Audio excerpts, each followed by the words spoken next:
L'évasion s'est déroulée entre 6h10, heure de la dernière ronde des surveillants, et 7h du matin, dans cette prison située tout près du centre-ville de Dijon. Les deux détenus étaient dans des cellules séparées, situées au rez-de-chaussée de l'établissement, au sein du quartier disciplinaire. Une fois les barreaux tranchés avec une lame de scie, les suspects ont réussi à escalader les murs de la prison à l'aide de draps. L'un des fugitifs a 19 ans. Il était incarcéré depuis octobre 2024 pour une tentative d'assassinat et une association de malfaiteurs.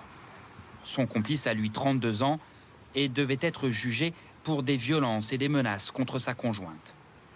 Question essentielle qui reste pour l'heure sans réponse. Comment les détenus se sont procurés de quoi découper les barreaux de leurs cellules?